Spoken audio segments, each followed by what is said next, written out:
植物を育て始めたきっかけは、この家に引っ越してきた時にインテリアとしてグリーンが欲しいよねという話になって、妻がこのゴムの木を実家から持ってきたんですね。それでゴムの木だからベタベタするんだよっていう風に紹介されたんですけど、詳しい人に聞いてみたら、それはカイガラムシという害虫の仕業だということが分かって、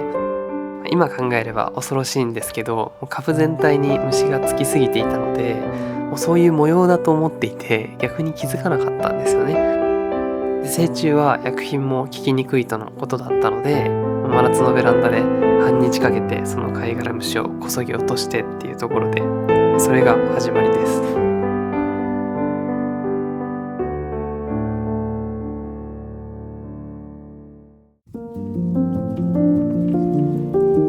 最初に惹かれたのはパキポディウムとアガベでした。それこそ YouTube で植物の動画を見漁っていた時にたまたま出てきて、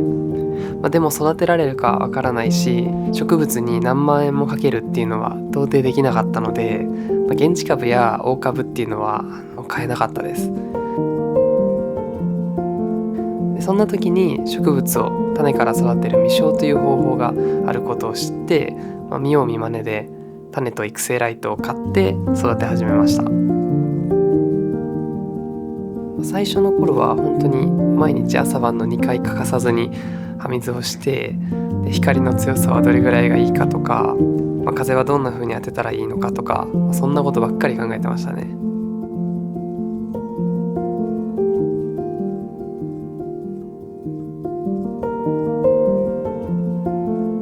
でそれからしばらくはたまに植物のイベントに行って小さいパキポディウムを買うみたいな感じだったんですけど、途中からあんまりこれインテリアに向かないなということに気づいて、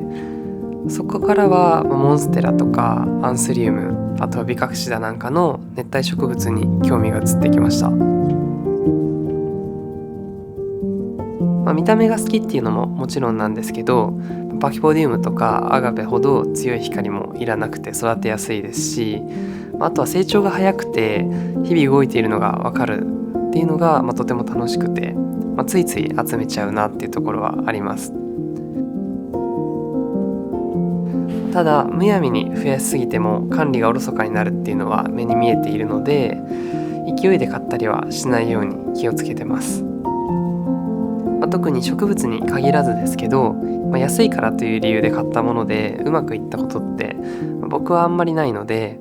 探しているものとか欲しいものが安かったら最高ですけど、これそんなに興味ないけど安いから買ってみようかなみたいなことはしないようにしてます。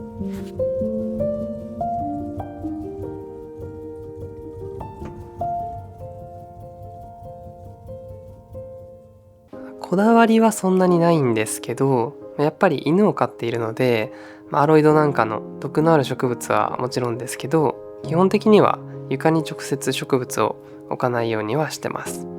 あとはあくまで人間の暮らしがあっての趣味の植物なので、植物第一、植物最優先にならないようにっていうところですかね。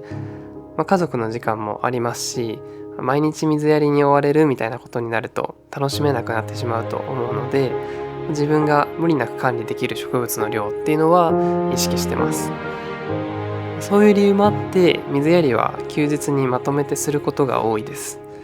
できることなら毎日乾いてる株を選んであげて、それぞれ水やりしてあげるっていうのがベストだと思うんですけど、平日はなかなか時間も気力もないので、週に1回まとめてできるように植物によって土を変えたりしながら乾きをコントロールしてます。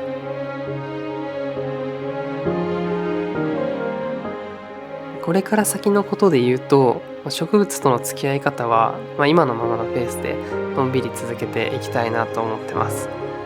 日々の生活があっての趣味っていうところで、そこの順番は間違えないようにしたいなと思ってます。あとは、自分の部屋だけじゃなくて趣味で植物を育てている方だったり、生産者の方だったり、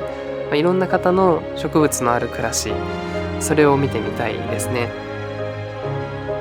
植物って育てている人の数だけ付き合い方があると思うので、そういう暮らしを動画にできれば嬉しいなと思います。